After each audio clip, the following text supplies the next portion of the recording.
we shall wait for a few more minutes so that all can join. Yeah.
Niyasita, how are you?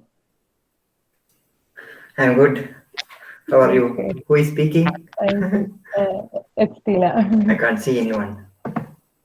No, I haven't switched on my video.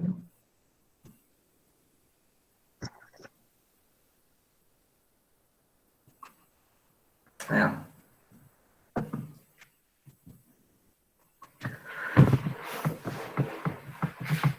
How is IISER during quarantine? Or corona It's times? good. Like the juniors are coming back in batches. So some of them are in quarantine. So fifth years, as we fifth years are there. So Oh, we are leading a yeah. Good but life. you have a normal life, huh? You Yeah. don't. Yeah. So It's you have good a that leave you are today? in a campus. Huh? Today you have a leave? You don't have to go to lab? Yeah. No, it's Saturday. Okay.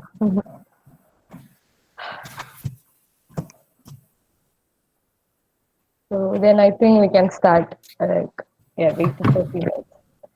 Okay. So Okay. good evening, everyone. I welcome you all to the first alumni talk session organized by Chemical Society of IISER Trivandrum. Alumni talks are conducted to instill motivation and inspiration in undergraduate students by giving them an excellent opportunity to interact with their seniors, pursuing research in various fields of science. So today we have with us Niyas MA and Narmada Naidu. Both of them are alumni of Batch 40. We have them as speakers of today's CSIT's first alumni talk. So both of them graduated in the year 2019 from IISER Trivandrum. We'll start with Niyas MA for the first talk. We'll be taking up questions at the end of the session. Also, you guys can type in the questions in the chat. So for the first talk, let me welcome Mr. Niyas MA. Niyas is currently doing his PhD at the University of Würzburg. He did his master thesis with Professor Mahesh Hariharan at IISER Trivandrum. Currently, he is working on supramolecular chemistry of nanographene in Professor Wittner's group. With that, I would like to hand over to Mr. Niyas. Please. Okay. Thank you, Tina, for a nice introduction. I will just start a presentation. Okay.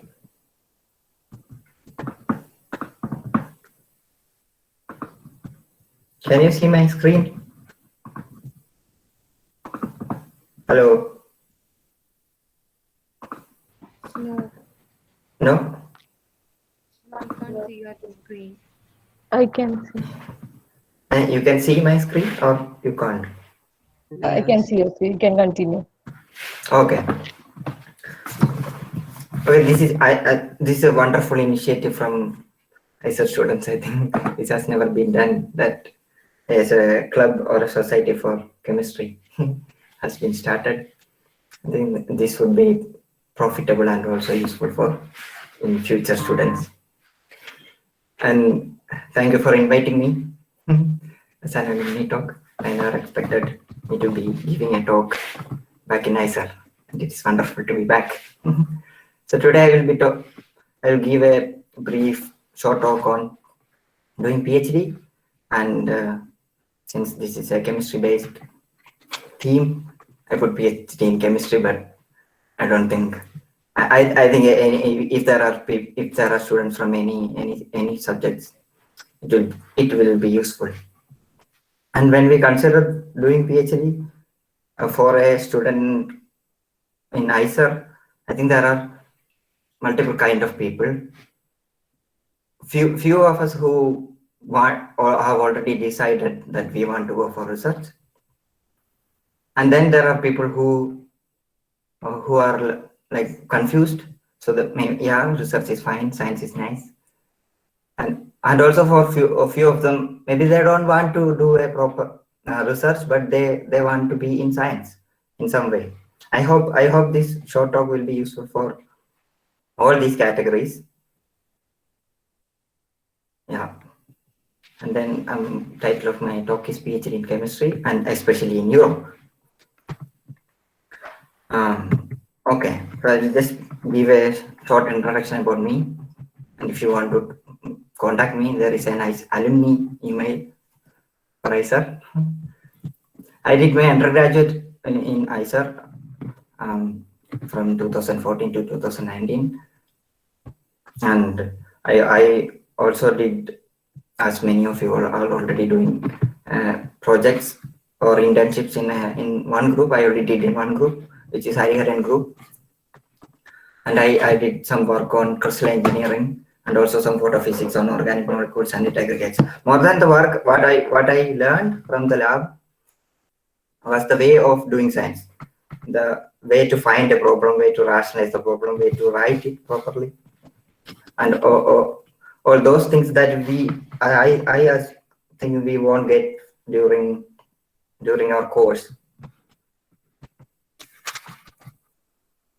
And yeah, so now I am currently doing PhD in Julius-Maximilians-Universität Würzburg. My professor's name is Frank Utner, and it's Utner group. As you can see, this group is a very big group. It has almost like around 50 people, including postdocs, PhDs, and technicians, and all. What I'm doing here is studying nanographenes, which are short segments of graphenes. Graphenes, as you may be already knowing, are single layers of graphites, and these single layers of graphites can be made chemically, and these are shorter segments of graphenes. What I am doing is mostly synthesizing and making new techniques to make these molecules and to study their behaviors. Okay, enough about me. And then we'll go on to the main topic. Why to do a PhD? Normally, when we think of doing science as a career or something related to science as a career, the first thing that comes to mind is our curiosity. So most of us are curious about something, and we want to know why that happens or what is the possibility of that, and such curiosity based things. But I think this is an easy answer, but curiosity doesn't give you money, or curiosity doesn't give you a career. Curiosity is a part of us, but I think we can think a better answer to do a PhD, to get satisfaction from life satisfaction. Also a satisfaction of curiosity. Also sometimes for some people, a job security or a job satisfaction is important, or an economic satisfaction. On doing a PhD, I think will offer you such benefits of satisfaction. And we can also make a better answer, more better answer, that we are not just satisfied, we want more. We want more than satisfaction. We want a better life. That is just not a normal life, but it is a personal preference of better life, and also thereby a better world. But there could be, we can go on and on to make a more better answer, but maybe there is a better answer, best answer, but that is something which I don't know, which is a purely personal choice, and it is, I think, it is subjective. So that depends on you who wants to go on with your life, and by doing a PhD or doing something. So it depends on you about what you want from your career or your life. So that leads us to thinking about what you really want from a career perspective. So some people who have already had maybe enough knowledge from their family background or from their society or from their education, uh, uh, that they have already set some targets. Like, we when we are in school, we pass on every class, no? It is like first standard, second standard, third standard, and when we reach 10th standard, oh, people say, oh, it is all set if you pass with very good grades. But it is not. Nothing is set. And then we go to 12th standard, and there also, we try hard. We do a lot of competitive exams, but still nothing is set. But also when we come to college, we are always going in steps, thinking that one day we may find a light, that, oh, okay, this is my thing. But I think this go on and on. Maybe some people will find, but some people know something, that they want to be a successful researcher or successful entrepreneur, or like they want a promising secure career, or whatever. There are many possibilities. But other than that, there are a set of people who are just confused. Oh, I don't know. There is no steps. There are just different ways, different paths. And for them, what they need is just time, exposure, and more knowledge. And these are the three things I think a PhD can give you. Time, since PhD is well paid, so you get, you don't have to think about money. You have a very good exposure to a world which will be new, and also to get some knowledge about what is out there, what are the new career opportunities or new fields of interest that our own society has never been to. So I think that it depends on what you think, and if you don't know, you just can see by by doing a PhD, you can see what happens. So, but first you have to know what is a PhD. You cannot just go to PhD and see, okay. So PhD is ideally just a research training. It won't guarantee you any job. It won't guarantee you safety or security or a pension or something like that. But it is a pure research training, normally 3 to 4 years in Europe. And what I find it so interesting is that you can learn something that has been made over more than centuries.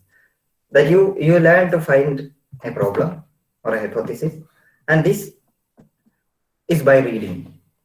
You have to find a problem to work on. This also comes from a basic philosophy of finding some problems to work on. You cannot find already solved problems. So that is kind of reinventing the wheel. That is one thing that you learn, and then you have to rationalize the problem. So say, for example, in chemistry, I want to make a molecule, so I do reactions. But when these reactions are new, I need to find how the reaction may proceed and to rationalize maybe this substitute, increase the electron density or electron deficiency or something, and then thereby I do a reaction in such a way that it could give me a molecule that I desire. So these are the experiments to test. So, and this testing is very important to know whether we are going in the right direction. And this testing has a certain way of doing in different fields. And say it is not just experiments, it can also become computational or theoretical. These are all just tests.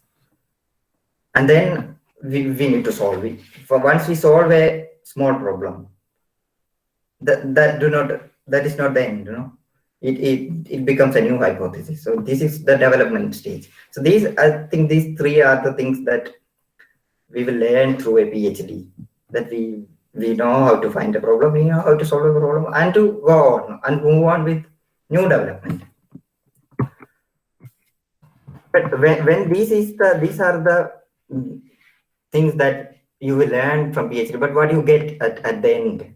At the end, I think this is just skills. You will get some really good skills. I think these skills can be just categorized into scientific skills or technical skills or problem solving skills or any kind of skills that requires much thinking and doing, and to develop some field or develop a product or develop an idea. These skills should lead to a career option. Of course, that is the way to make more of such a development. You need you have to become part of a career, and that career normally, traditionally, PhD people who do PhD think of going to academia, which is the straightforward thought, and also industry. So academia and industry are the straightforward. Or then there are traditionally startups, which are not very common in India, I would say. But the startups are so common in Western world. So where you have a very good idea, like say CRISPR, which got the Nobel Prize.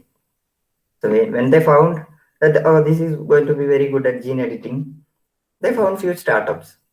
And because if you want to develop it to a stage where this can be made into a useful product, you need to have a focused environment. That has to be done by either industry or a startup. Academia always pushes the knowledge further, but these are not.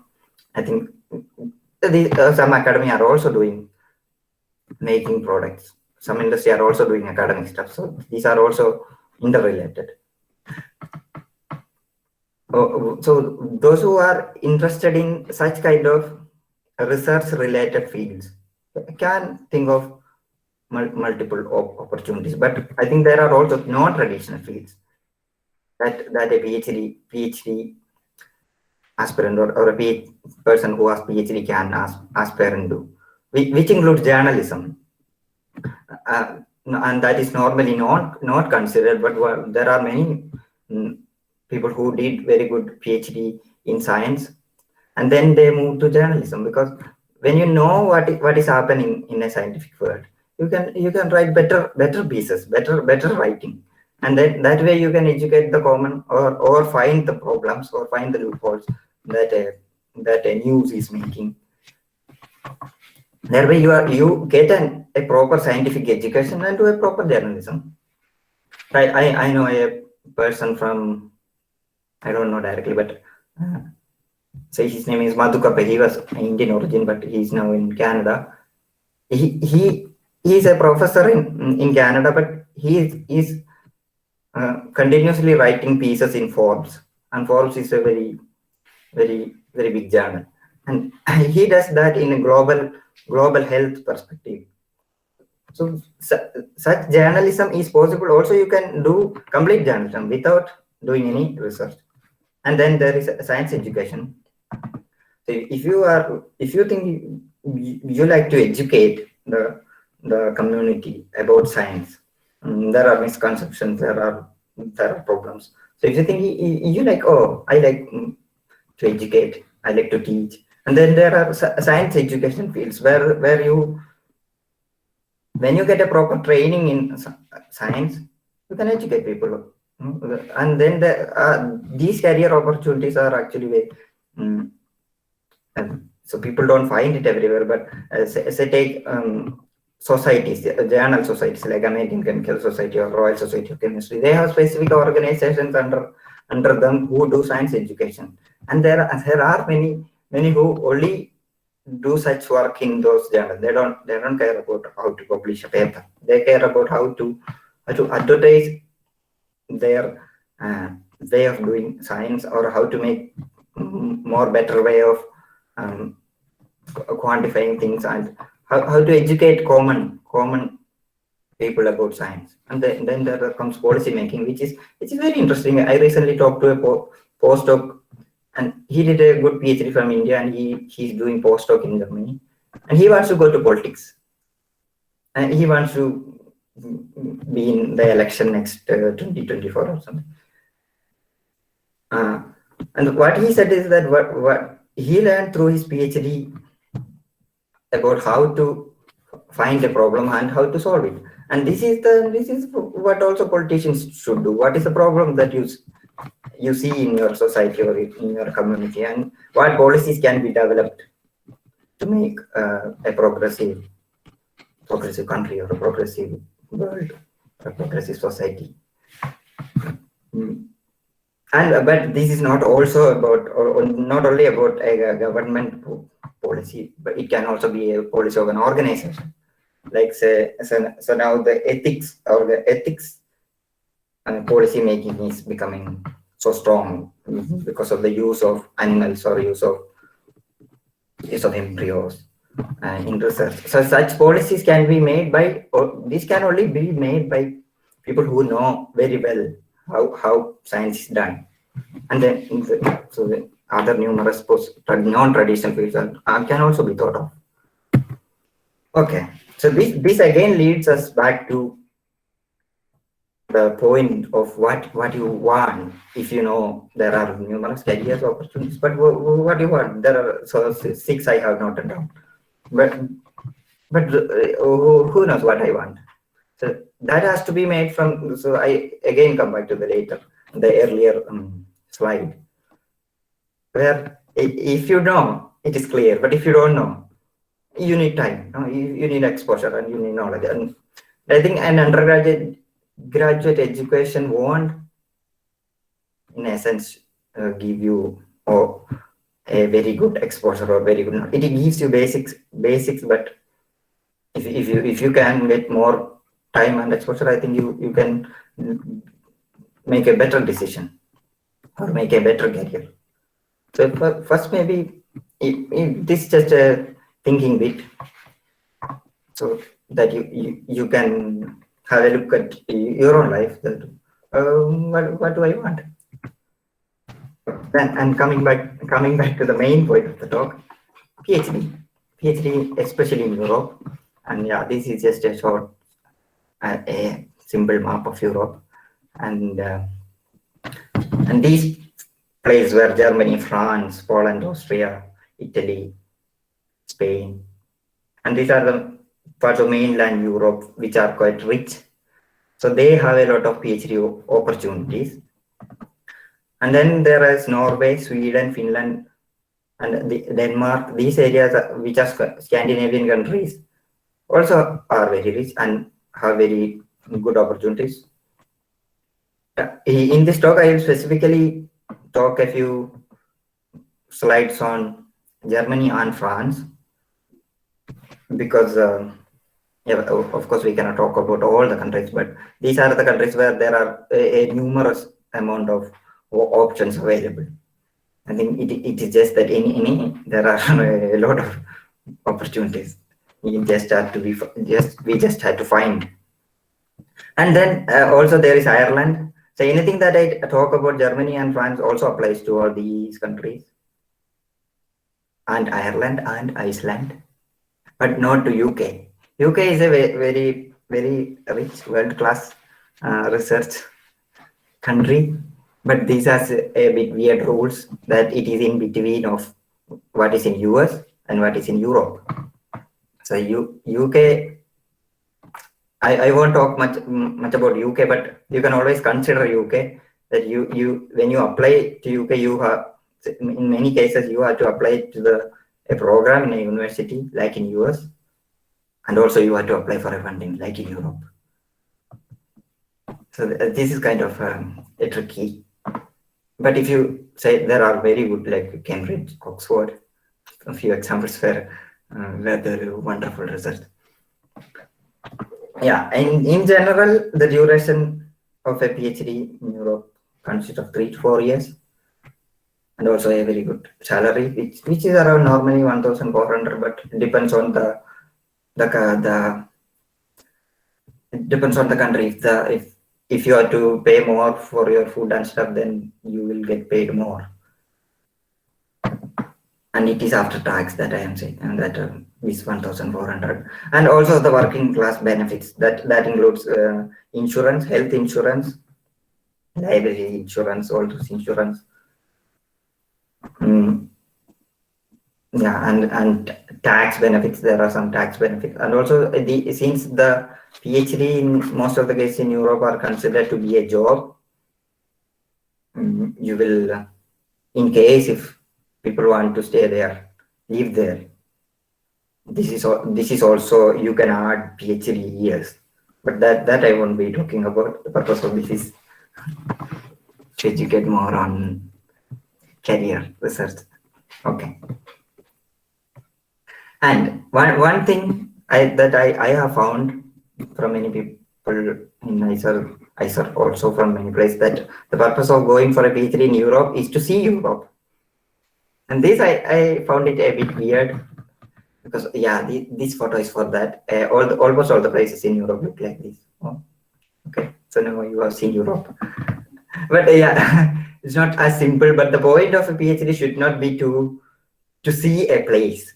Say if you have to take the long-term benefit that you are getting by doing a PhD or seeing a place. In 3 or 4 years, you saw so many places, but you were in a very bad lab, and that makes you, that gives you a pause in your career. You cannot move on very easily if you are in a bad lab.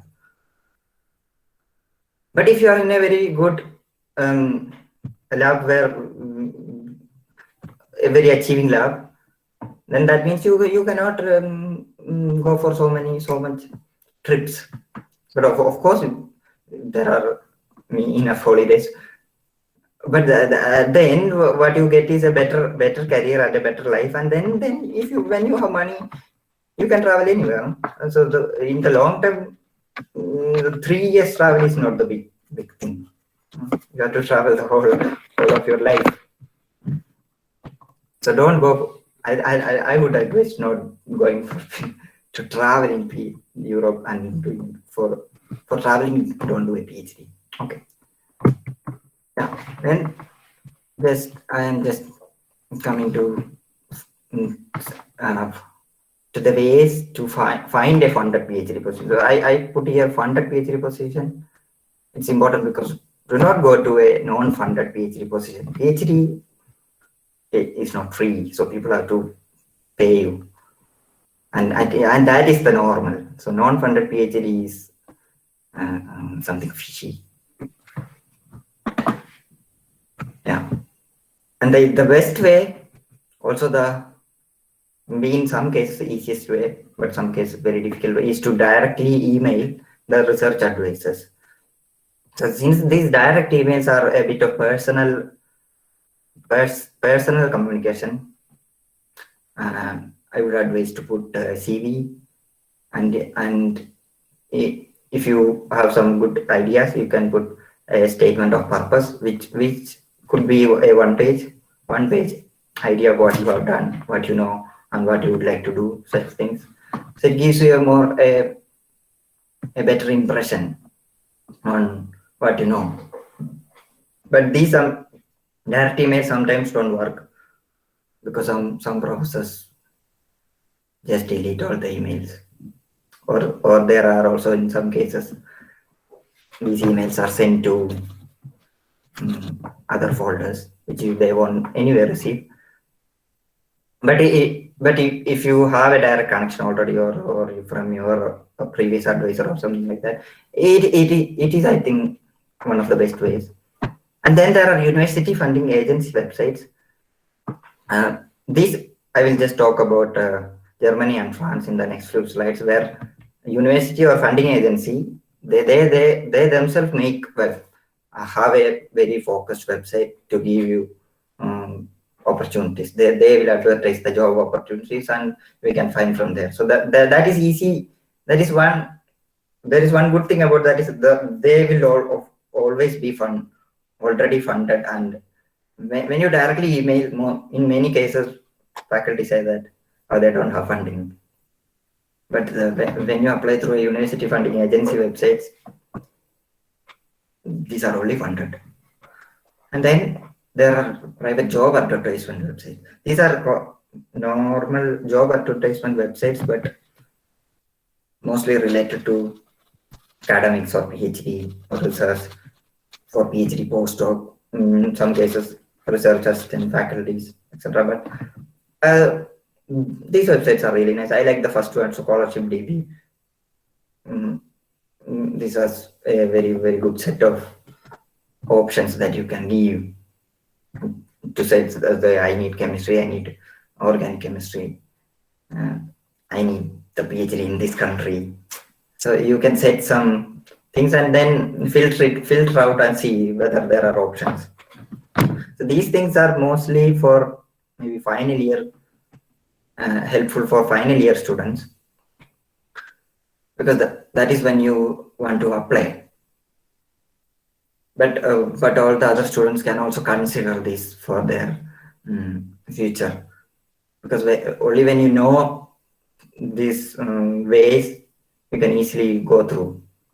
And then one good thing about Europe is that you only need one English language requirements, and you, as I have already shown in this map, almost all the countries, much like in the states in India, has a different language.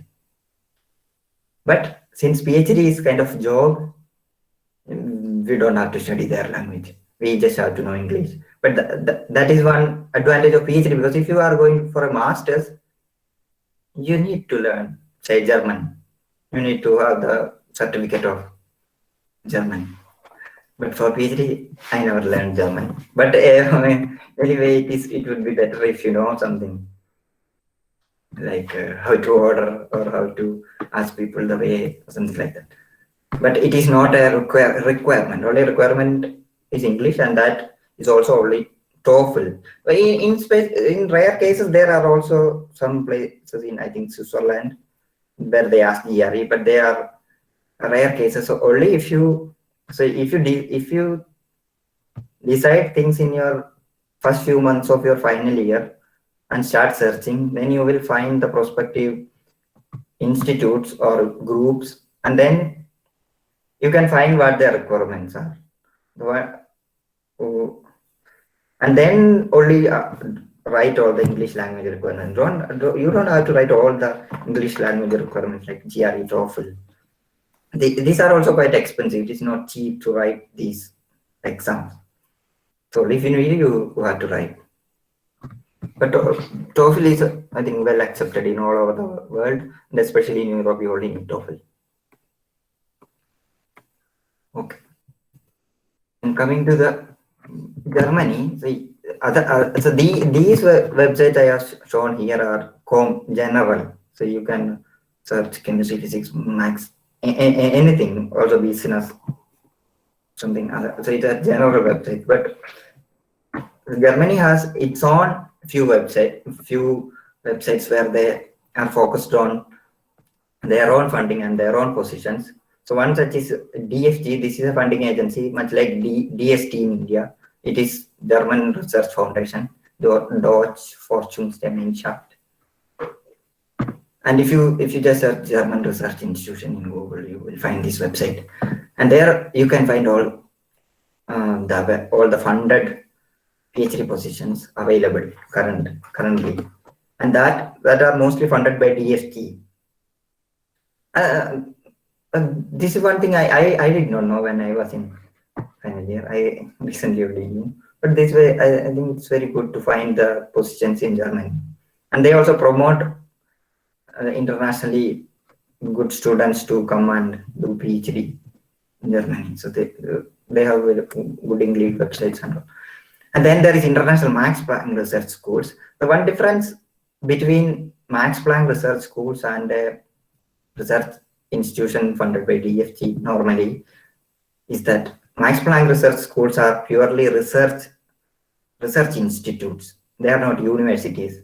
So they they give a PhD. They are under affiliated to a university, so they cannot give a PhD by themselves. But the very good advantages are they are new and they are very they have a good amount of money, and the facilities are the one thing that they have. And if you just search IMPRS, you can find this website, and there you can find all the IMPRS that are there. So each IMPRS is dedicated to one a topic, which is normally a broad topic. Like I have just taken two which relates to chemistry. One is chemistry and physics of quantum materials, reactive structure analysis of chemical reactions. So although the heading title looks a little bit too focused, but the people who are doing, so when you find an IMPRS, you have to go and check who are working there and find their field, and then think whether that suits your interest, and then you can apply. And there are many alumni from IISER who are doing PhD in Max Planck institutes, especially in Dresden, which is a hub of IISER alumni. Yeah. And I'll just also talk about France. So since these are the biggest and the richest countries in Europe, they provide more number of opportunities. But of course, there is Switzerland, Italy, some case Spain, Poland, Ireland, Iceland. So these are also you should consider, and the common website like Scholarship DB or Find a PhD, there you can find all the countries. And in France, there is one very good dedicated website which is Campus France. These are all authentic, run by the it is not private, it is run by the governmental setup, I think, in research funding agencies. And there, if you just search Campus France, you will find this. Also CNRS. And there also in Campus France, you can find almost all the universities which are giving funding in France. And CNRS is dedicated to this is it's not about all the it is similar kind of Max Planck, but it is dedicated research institutes in France, and they provide a lot of international PhD options. So when you consider application in Germany, I would say just go through all the possibilities that you have, and then make a proper decision. And these are also, most of them are, all of them are offered in English also, so it won't be a problem to find. But that it takes some time to go through all the options, and in many cases the funding comes once in a while. When we search, maybe there is no options available, but next day there is something.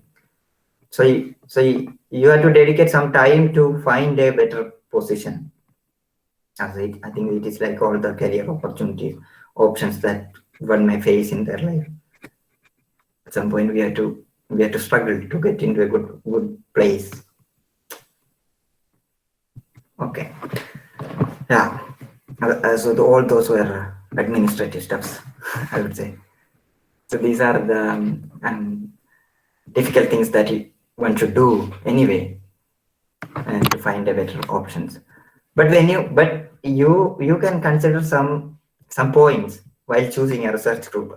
So if you find a funded research group, you need to know whether this research group is good or not. No? And I just noted out some points that people can consider. The first one is ambition. That one ambition is your ambition, and also the group's ambition. Whether the group really wants to do a much better work, or they are focused on something different. So you need to know where the group is headed. So this is a bit not so easy also, but you can read in the group's website. You can read their papers and understand what is their inclination towards a pure fundamental research, or towards a more application based research, or they are ambitious to do everything. So some groups are there is open to anything, but some groups are not like that. So it depends on the group. So that is one thing you can consider. And the very important thing is to consider the facilities in the group. So if you go, there are many groups in Europe and in US, everywhere, that is worse than a normal college in Kerala. So a normal college in Kerala do not do research, but a university in Europe or something, almost all the places do research, but they are very, very bad. So but they may get a funding and take you, and then there is no facility. So this will be a problem. So you need to consider what they have, the group has, to do what they claim they do. And then you can also consider the future of the work. So if they are very interested in a particular field, and that field, you can think of what could be the future of the work. Say for example, if you go to a lithium-ion battery group, so that has a clear-cut future, that in future the cars and everything will be run by electricity. So you need batteries. So this is where you can get techniques. But this is one simple example. I'm not advertising on lithium-ion batteries. So that I meant you can see the future of the work. And then support structures. Support structures are really important, because we don't know everything. We are not very ignorant. We are in the halfway. We know something. We need to know more, and that more is where we need some support. Say if we are a bit afraid, and we have some, we need a mental support, and if the group has a philosophy in that direction, that they provide a very good mental support, then that would be a support structure that one can think of.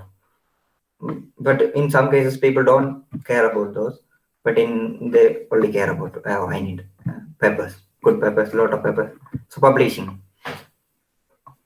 And some groups are a bit slow in publishing, but some groups are a bit fast. That is easy to find from their number of publications per number of students or something like that. And the career, if they support for your career, if the group advisor or the group as a whole has a direction that people goes, or the group supports. Some people don't support anything. They just come to go. Is their philosophy. So you can consider, if you need those supports, you can consider where you get that support. In many cases, normally career is something that you have to develop. Someone cannot give you that. And one crucial thing is the opinions of group members. This normally a lot of people take, ask how is the group, how is the advisor, how is the way of life in the group, such things.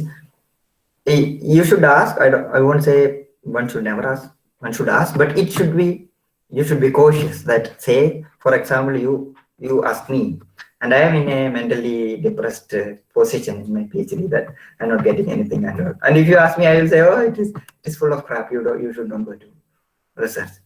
And that will be a problem, because you may not reach that position.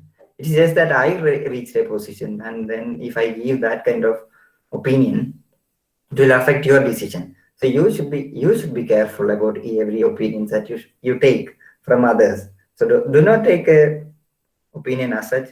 Take multiple opinions and just make your own opinion. And then that means you own your life. No, you cannot blame on others that, oh, he said or she said it is good and I came and it is no crap. This should not happen. That is why I put it in red. It should be a cautious thing. And then there is a size of a group also tells something. So sometimes people fear about large groups, sometimes people fear about small groups. So that sometimes in opposite also can happen. There are some things that small group and a large group can offer. So if you, it depends on where you stand in your life. So if you know something about research, how science is done, maybe you don't need a lot of contact with the advisor. But small groups can offer actually that contact with the advisor, because small groups usually will be a budding group,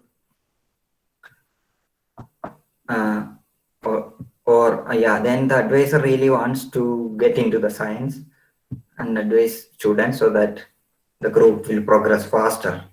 So you will get a better contact with the advisor in a small group, and through that a better learning. But I would say better learning can happen from a large group also, because there are a lot of people in the group, and a lot of people means a lot of ideas, a lot of knowledge. If you are good at talking and getting the knowledge, getting what you want in a nice way, large group can of course give you a lot of learning experience. One good thing about large group is that usually they have better facilities, otherwise they cannot make it large.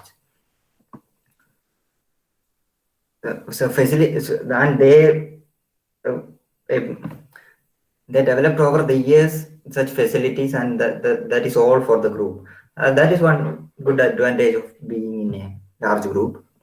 And then one good thing I found is that less administrative work. It's administrative work in the sense, they say you want to order a chemical, or you want some expensive stuff for your research.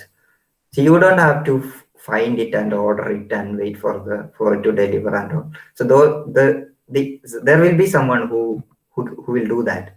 So this is the advantage of a large group, that this will be organized.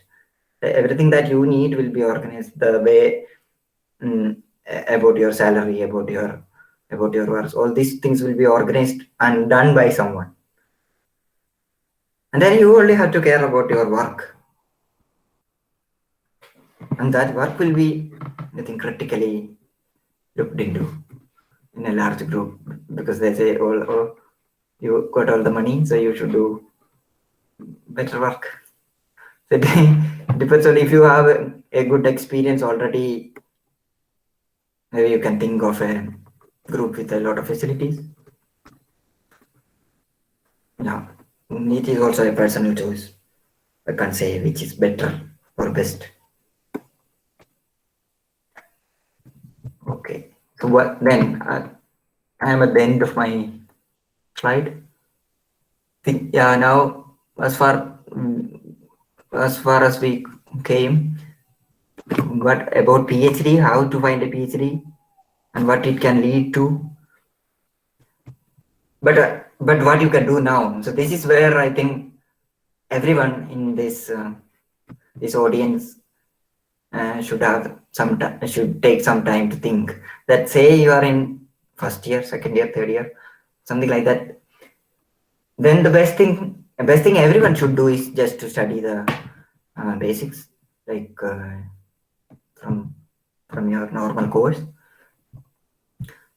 But if you are not in the final year, or also in the beginning of final year, so that means you have some time in front of you to do some research already. So that is the advantage of being in IISER, especially in IISER.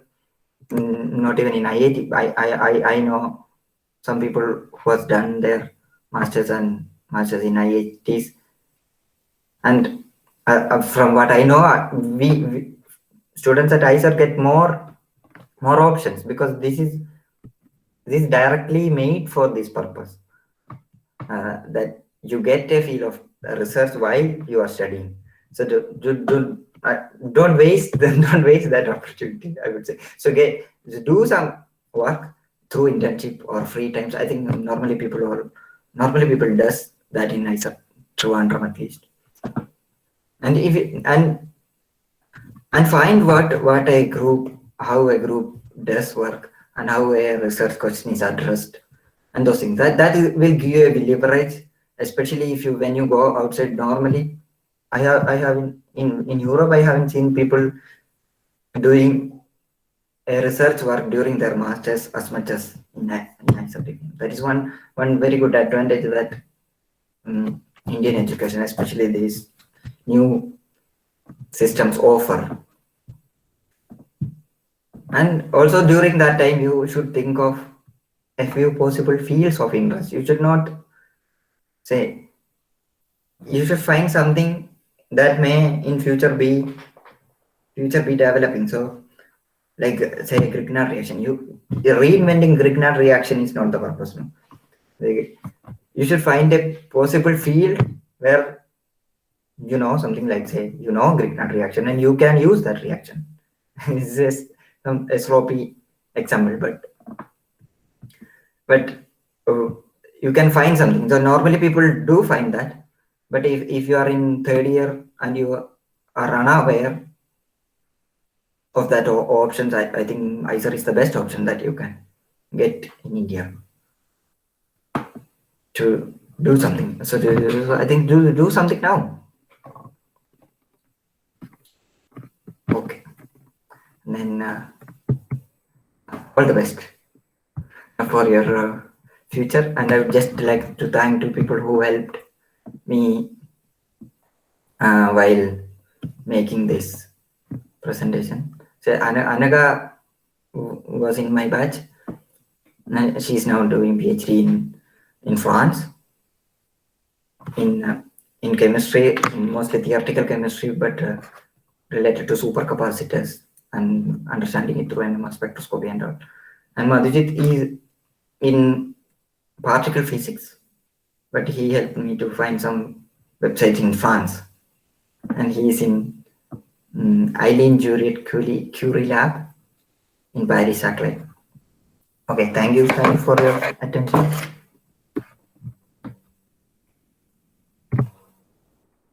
Thank you, Niyas. It was really a fun and exciting talk. I'm sure your words were very valuable to each participant of this event. So now let's move on to the next talk. As I said, we'll be taking the questions at the end of the session. So now let me welcome Ms. Narmada Naidu. Narmada is currently pursuing her Ph.D. in Applied Physics at Rice University, US. She graduated from IISER Trivandrum in 2019 with a major in chemistry and minor in physics. She she did her master thesis with Dr. Swati. Dr. Swati. So I welcome Ms. Narmada. Hi everyone, and it's super early for me, so excuse if I say something stupid. But yeah, so I haven't been as prepared as Niyaz. He has given a wonderful presentation, and irrespective of whether you're applying to US or Europe or even in India, most of the points that he mentioned in his presentation is like super useful. You must definitely, like especially the points that he had jotted down while choosing a research group. I found it like I absolutely agree with what he has jotted down. It is very crucial because you are going to spend the next 5 years with the same people, and that kind of determines the future that you embark on. So having said that, again, might be a little iterative. Why do you do a PhD or why pursue a career in research is something I would add a few points to, or maybe just repeat what Niyaz has said. So being from IISER, doing a PhD is probably like the most logical step. Okay, what do I do next if I want to study? But that is not true. You have a lot of options. You can join R&D in some company just after your bachelor's and master's. You can join teaching. I know a couple of my friends who have totally switched their fields as well. But overall, these options, why I would suggest that you should go ahead and do PhD. only if you are interested in, is because one thing, doing a PhD, you will have a certain amount of exposure while you do your master's. But once you join a PhD group and then spend a certain amount of years like studying more in depth, studying and working and researching more in depth in the field of your interest, you gain a certain level of exposure, which definitely opens up a lot more paths for you. Your standard of life improves a lot. And who gets paid to study? So PhD, as well as when you go and do a postdoc later on, you're getting paid. So financially, that is not a burden for your parents to make you study. So you don't have to worry about that. You can support yourself during the course of your PhD, and eventually you're going to end up in a better with a better life. So another thing is, like, in the long run, it might look like a very long process. In Europe, it's 3 to 4 years. In US, it's 5, 6 years. And then you do a postdoc and then settle down. So a lot of my friends, my relatives have asked me, even my own sibling asked me, how long are you planning to study? Are you planning to study your entire life? I'm like, yes, I am planning to study. And that is my work. There is no distinction between studying and working. So even 10 years down the lane, if I am maybe a professor, or if I am working in a R&D lab in one of the companies, I'm still going to be studying more in depth about the topic of my research. And I'm going to more investigate more, learn more. So, and I'm getting paid for it. So that's one way, a reason why research is a really good career option for somebody who's interested in doing that. So having said that, so there are, for you, as we are from IISER, there are a lot of, so you basically can apply for research options throughout the globe, be it in India, Europe, US, or even in Asian countries like Japan, and I know a couple of my friends who are there. So you have a lot of options. So as Niaz had elaborated, you like applying. So each country has its own way of how the PhD application works. In Europe, it's more of a job scenario where you apply to the professor, and then it's more of a one-to-one interaction. But it's slightly different for US. So for US, you usually apply to universities and to programs in universities. So 4 things which is important while you apply to like a university in US is, one being your academic progress. That might include, for a very tiny portion, is your grades. Then that will also include your research experience. So I definitely, if you are a second year, third year student, I definitely encourage you, like, you should do research internships and projects during the next 2 or 3 years. And IISER, for me, as well as most of my classmates, has given us a really good opportunity to do so. We do internships, we do major projects, minor projects. So that definitely helps a lot. So that way, being an IISER, we have an upper hand compared to other universities, like Nia said, IITs or even other state universities. They do not concentrate much on doing research. For IISER, in IISER, it's a very integral part. So that's the first component. So your personal academic progress. The other component, which is important, is your recommendation letters from your professors. So as I had said before, while you're interning, you're going to create an impression on your professors. So those letters of recommendation should be are going to be really useful. You can also take recommendation letters from people who have taught you courses and you have excelled in those courses. And I would say take recommendation letters from people who can write a very personalized, they need not be well known. They need not be the like most famous person in IISER or most famous person whom you have interned with. But if they can write a personal recommendation letter describing why you are good, then I would say go for them.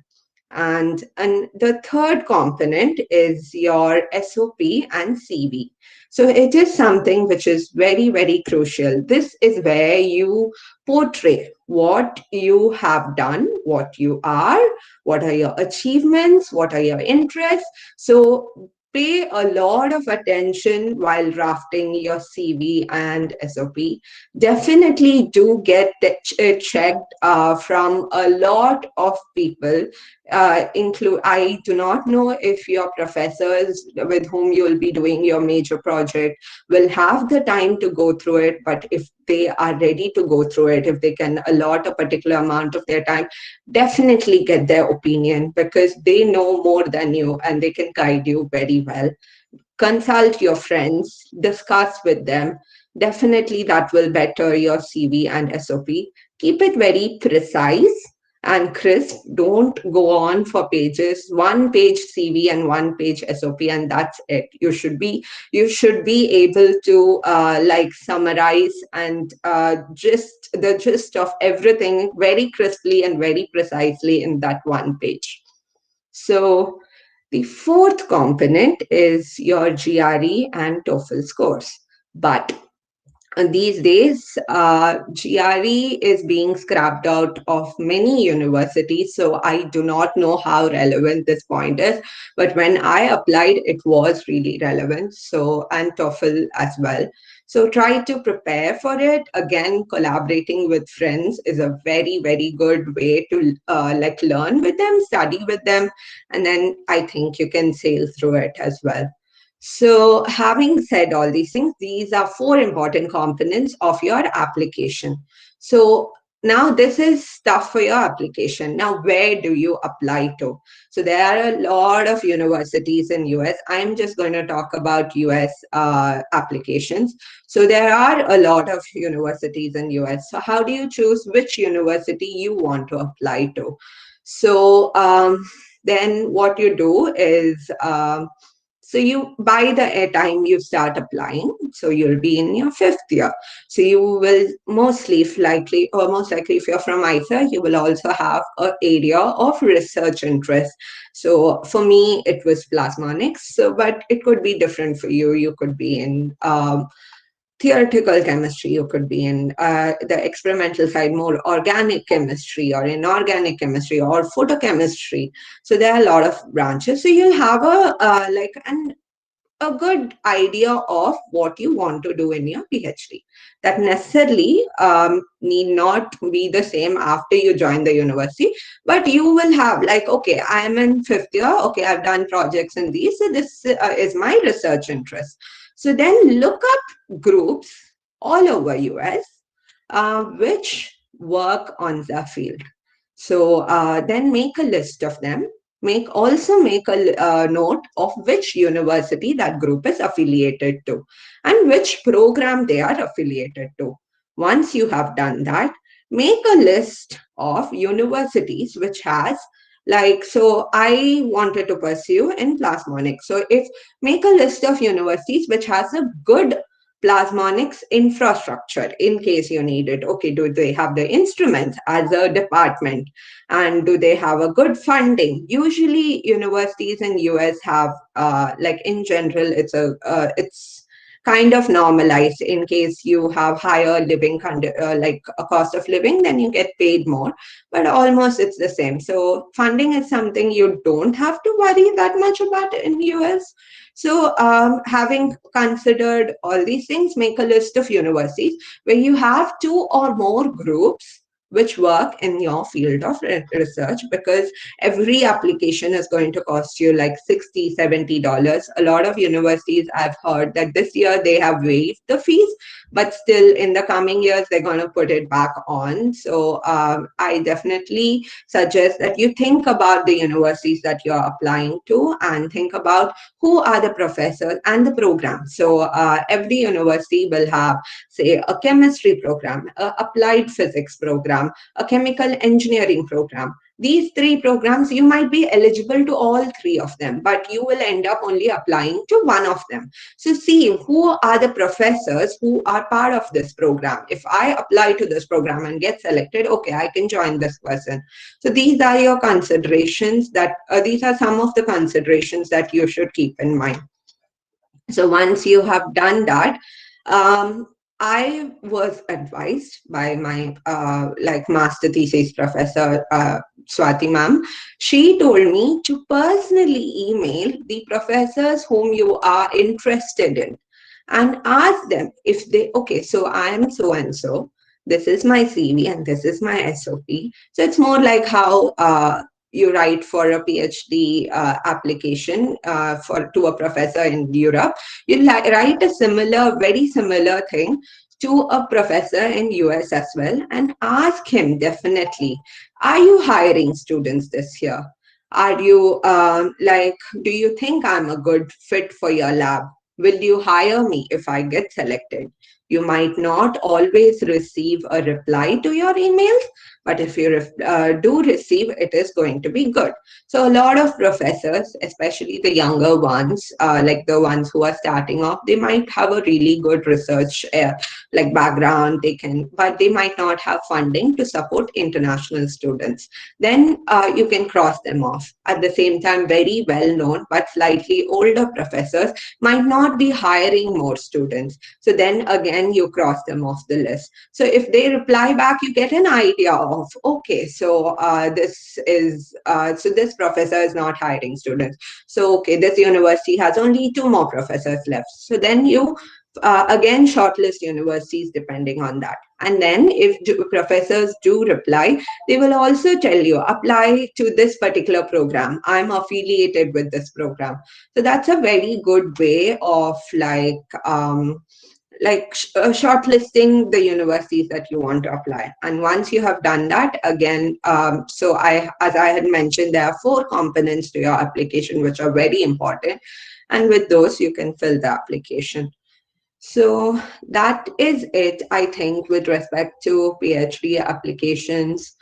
There is nothing else that comes to my mind as of now, but definitely I would say there are a lot of similarities. Like, so I haven't brushed upon a lot of things which involve like what are like selecting labs and stuff. So that is definitely iterated from Nias's presentation. It is the same. You need to be very considerate on whom you're joining, and definitely do talk to the group members if you're joining. And what happens, and another thing which happens in US is once you join the university, for the first 1 year, many universities have this program where you do coursework so some people do recognize your master courses from IISER, some don't, but definitely you will end up doing at least 4 or 5 courses. And then you will also be rotating among labs. So that is a very, very good time where you can really see if what you are interested in, if you want to switch fields, if you want to continue fields. So I rotated among 3 labs, but then I chose to continue with what I had taught before I had joined RISE. But there are a lot of people who change their fields. They find something else more interesting, more inviting. Then they go and join that group, and that's totally fine. So US in that way gives you this freedom of it still is like more of molding your career. So you can switch fields, you can stick to the field that you decide. So that's one thing you can also do, but that's later once you get an admit, that is different. Then, and definitely it's a little longer than what it is in Europe because of the coursework, and you basically spend 1.5 years with coursework and lab rotations, and that's why usually PhD in US takes like slightly longer. But I don't think eventually it doesn't matter a couple of years because the exposure you get, so you're more sure of what you want to do. So, so that's there. Pretty much, I have summed up everything. I definitely want to hear any questions from your side, which I can answer. I'm so sorry, I've not been really organized. It was something which I like came up with in the last minute. But yeah, I any questions which you have, you can answer, and you can contact your alumni. They are a lot of your alumni are scattered around the globe. So contact them, ask them, do consult with them before you apply anywhere. Yeah, that's it. Thank you. Thank you, Narmada. It was really informative. I strongly believe that your words will help those who are going for PhD. Thank you so much. So now I think we can take questions. So from audience, is there any questions?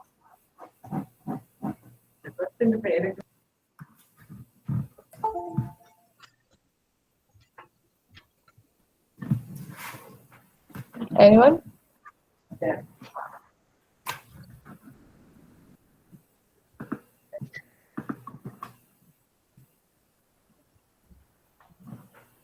Maybe people can raise hands. Yeah. They want to question. This is your chance to ask questions. I never had such a alumni talk. Like, definitely, it was really informative. I didn't know what most of the stuff which Niyaz was talking about. I was like, I wish I had known all these things. But so it's very useful. And do ask questions. We can answer them for you. So I would like to ask a question. Like, what do you recommend? Like, is US or Europe better? Like, I think most of them have a question like that. There's nothing like that. I would say, so keep your options open. I don't like decide I want to only go to US, I want to go only to Europe. That's not the way. Choose depending upon the labs, like your research interest, the groups that you are interested in. They might be in US, they might be in Europe, they might have labs both in US and Europe. So depending on that, then you apply where you want to apply. Oh, Yeah, I also support that. It's very true that one country is not better in terms of your life. Another thing is, well, I have personally seen a lot of people from my group, my batch, who preferred Europe for the reason that the PhD is slightly for shorter time period. But I definitely think that could play a good enough role, because what if you want to support your family sooner, you want to settle down sooner, then I think that would help. But it's not that big a component to decide. But if you feel that is one of the deciding factors for you, then I think you should take it into consideration. okay. So we have Again, it's just a matter of a couple of years, 1 year or 1.5 years. So that's not a lot, actually. Oh yeah. If one US takes 1 more year, is not a big deal for like a 20 years of your career. Because if you need coursework, and if you need more to know about each group separately, US is a good option, I think. Because in Europe, these Max Planck institutes, which I said, is also having a similar idea, that initially you cannot choose a group, but you have to do a lab rotation, and then you choose a group. But but normally, if you go to a university, you are into a group. Like I directly came into a group. I cannot go and try another group. So this is where people can think, if they want to try out, they can choose that kind of options. There are options in Europe, also in US. Another thing that I feel which is different from Europe and US is also that if you want to switch fields, so not switch fields essentially, but so say somebody was doing physics in IISER, had a minor in biology, so they want to do neuroscience. So not necessarily they would have had any research experience in per se neuroscience itself.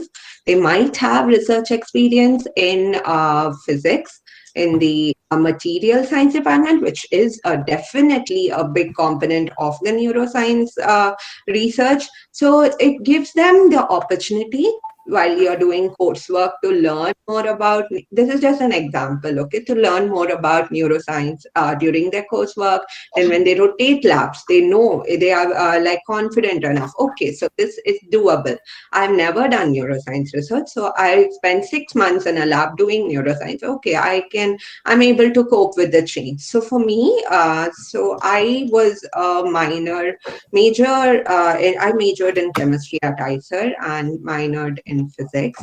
But now I predominantly work in, I am affiliated to the physics department. I have a PhD in applied physics, but that in no way changes the research that I'm doing. It's kind of very similar to what I was doing back in India, but definitely I have coursework in physics, a lot more coursework in physics and so on. So that's one thing which US kind of, and I personally feel, which my fellow classmates from other departments might not agree though, is chemistry is very versatile. It can branch out into any subject, like any of the other subjects. So that's one thing. Like, so most of our research will be interdisciplinary, and we might end up doing something different from what we were doing back in IISER. So that way, US gives you a little more flexibility. But if I would say, if you are like decided on what you want to do, which most of us IISER people do know by the end of 5 years, then you'd have a very good option as well. Okay, thank you. Yeah, this is really true that people can find something that is nowhere in India, say for example, in Yeah. US, or people who has already done internships in few places and also in major projects where they never experienced any such a different field, and that you can find in US in some place you can apply and go there. It is quite flexible. Okay, There are thank few you. questions in the Yeah. So Sangeeta asked, can you give some tips on preparing CV and SOP? So CV and SOP. So I definitely would suggest one good thing is to type it out in LaTeX, or like basically even if you're using Word, be very, it should look very, the appearance of it should be very legible, very easy. Like at first glance, people should not find it hard to read. So that's one thing from the appearance point of view. Another thing is be very precise. Don't write paragraphs, huge paragraphs in your SOP, and even small paragraphs in your CV. CV should be very like precise. You have very crisp, short phrases or sentences, and your SOP should have very short paragraphs. Like basically, every paragraph conveys an idea, and you stitch those paragraphs together to convey your story. That is what I am being very vague. It is a little vague, but definitely I would say it's a good option to get it read by your seniors or by your classmates. Definitely, if your professor has some time, by your professor, so that would really help improve your CV and SOP. Do take samples from your seniors. Do not copy from them, but definitely use them as a reference. I would agree that I was also I never really like to take the already available templates and put all the stuffs. So I might made my own, but it won't take a lot of time. It will just take maybe half an hour to make your own template, and it will be your own CV that has designs that you can make. And then I am saying the same thing as what Narmada saying, that it should be short and crisp. What you need, so it's only what it should be there. So I have heard some people used to put that they were in NCC or Scout in school in the CV, but I don't think that is a factor that a foreigner would consider it needed. So everything that you ever achieved in your life is not the point. The point is that you need this position. So what is that you can offer them, that so that they will take you? No, it is simple. You need a position. It is not that they will read whatever you wrote. If they find it too much, they don't care. And it is same like SOP also. It should be also be small, short. But when I wrote, I made a short paragraph about what I did, where I did, and what I know about a few field or few topics and all. Then also I made a paragraph where why I need this particular lab, save my current lab. Why Butner lab? So I made a short paragraph on that. There I connected that my previous knowledge will be helpful for my future endeavors. So this is something you can artistically connect somehow. Something will be connecting. You can connect any two dots. Yeah. I think that So another thing that I wanted to add is when you're applying in Europe or US, if you're applying to different professors in Europe, or say you're applying to different universities in US, do not just stick. It's good to have a rough draft of your CV and SOP, but then finally do end up tailoring it very specifically to the, like, say, a particular, if you're applying to Rice University, then tailor your CV and your SOP so that you apply on, like, it's like very customized. Don't end up sending the same thing to 100 people. That is not going to be that effective. You have to spend the time and to sit and make changes to your CV, mainly to your SOP. CV is more or less standard, but your SOP is something which needs to be tailored to the position, to the group, to the university that you're applying to. Okay, thank you. So we have another question. It's from Surat. So what does matter? Doing more internship from different institutes or continuing in one institute is good for your research? I think I would say to think it in a more rational sense that at the end, if you want a profitable CV at the end, I am for the paper more than doing in places. But if you want experience, just experience, you can do internship. But if you weigh that experience in different places versus if you're sure that you will get a few papers from a lab, that already has a lot of experience, no? And that you will never get this experience of writing a paper and putting all the information into a presentable format in a paper is something that normally people will experience through their PhD, and that is where we as a student has to take advantage of the environment. That if we already has some knowledge about how to make, you have result, but you don't know how to write paper. That's very bad. No? See, when you that knowledge you can get it earlier in your life, and that will be more profitable than experiencing different labs. What I think, but if you can find an argument, you should always go for that argument. But if there is any profit, right? I did not see any point profit that paper versus experience. I definitely agree with Niaz that having papers is ultimately what shows up in your CV and all. But I don't know how many of you are first year students. So if you're first year students and second year students, I think you can take, I'm not saying you should take. That is right. Yeah, take the first 2 years to explore your options. Do a couple of internships. Do even internships during like internships like during December and summer as well. And then find out what you are interested in. And if that's the case, then I would say then there is it's a fine balance. Getting the exposure and then being focused on something and not going all over the place. So if then by third year, I think it's high time you get focused and go on to at least start working very seriously, research, publishable level research, and not amateur. Okay, I'm learning this, I'm learning that, I'm exploring this. So that is good for the initial phase of your IISER life, but eventually you need to kind of stick to what you want to do in future. But it's also okay. There are people who still, like even after 4 years, they are not very happy with what they're doing. They want to change fields. So if they're getting an opportunity to go somewhere else and try out something new, then it's something which you should seize. The opportunity is something you should take it up and do. But I definitely agree with Niaz in that the end goal for us is to gain expertise in a particular field.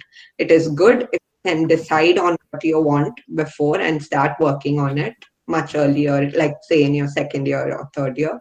But if that's not the case, don't worry. You still have time. Okay. I would also say that don't waste any internship time.